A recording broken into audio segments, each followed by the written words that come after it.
Svetnikom na ti. Svetnikom na ti. Razmišljanje Gregorja Čušina.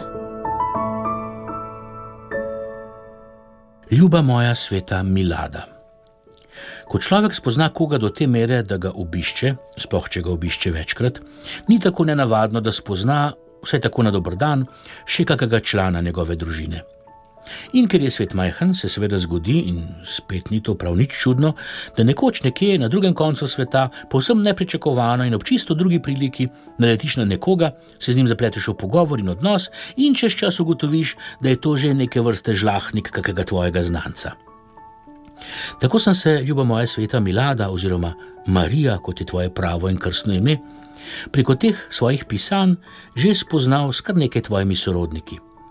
Najprej s tvojo prababico Ljudmilo in stricem Vaclavom, če začnem pri tistih dveh, ki sta zagvišno v nebesih, torej pri svetnikih.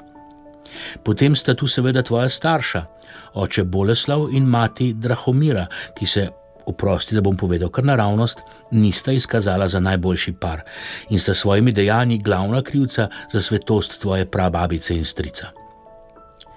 Tvoja mati je kot snaha naravnost pogorela, saj je ljubosumna na taščino priljubljenost pri ljudeh dala ubiti tvojo prababico.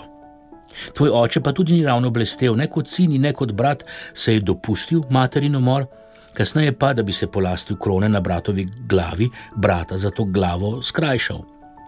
A dobri Bog po čudnih poteh vodi ljudi k sebi. Tako je bratomor pretresel tvojo mater, da se je pokesala taščomora, ker pa ni ostalo brez učinka pri tvojem očetu. Svoje sta k pokori in spreobrnenju brez dvoma prispevala svojo priprošnjo mučence z nebes. Ti, ljuba moja sveta Milada, pa tedaj še na zemlji tudi nisi stala križem rok, ampak si klečala, roke pa sklenila v molitev.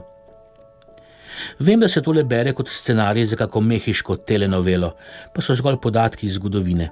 Res da češke zgodovine, če se smem malo pošaliti, ampak vendarle. Predvsej si, ljuba sveta Milada, prizadevala za širitev krščanstva med svojim narodom.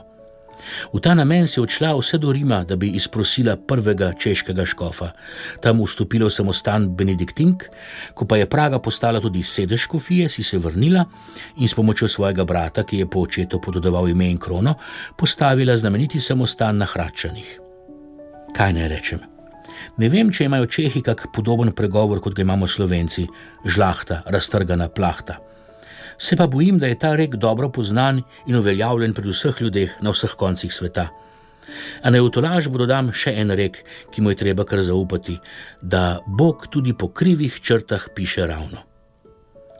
Ljuba moja sveta Milada, obilo žegna za tvoj god, pa nam ga vrni in izli na nas, da se ne pobijemo med sabo. Gregor.